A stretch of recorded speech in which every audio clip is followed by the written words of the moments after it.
We talked about consumer choice in this class. Who buys what and why? We made the basic assumption that you know your preferences. If you prefer chips to broccoli or broccoli to chips, you'll pick whichever makes you happier. Happier can mean a lot of things. Maybe you like how chips taste, but you like being healthy too. So we usually assume that when you make a choice, you're not just thinking about now, you're thinking about the future too, and decide accordingly. That's why, for example, you don't just eat junk food at every meal, but might eat some healthy food too. Well, it turns out that these assumptions don't always pan out. Consider an experiment of how people made choices about afternoon snacks. The researchers went to a bunch of companies in Amsterdam and gave 200 workers a deal. We'll give you 2 free snacks, one today and one next week. The snacks included some healthy stuff like apples and some junk food like chocolate bars. When asked what they wanted to eat today, workers chose junk food, even though this is bad for them. So maybe there's just economics in action.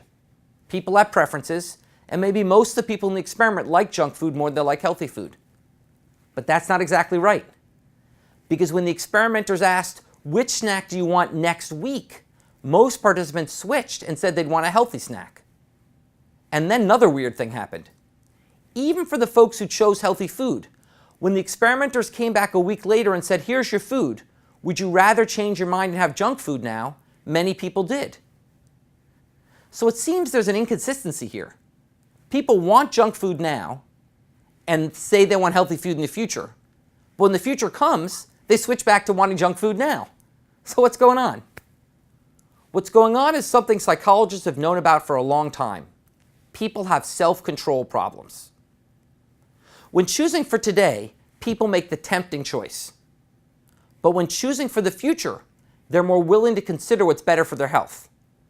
Since they're planning for the future, they're less concerned by immediate gratification and can make a more careful choice. But once the future becomes the present, they want the tempting choice again. They have good intentions, but are unable to carry out their plans. When faced with temptation, they switch. We see this all the time in real life.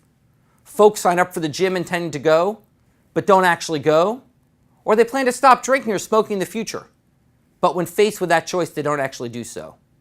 Or take a funny example from my life. You may have noticed I have terribly bitten nails.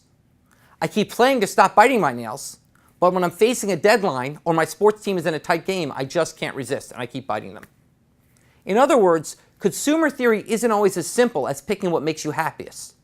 You also have to be able to carry out your plans, even in the face of temptation. And that's really hard for most of us.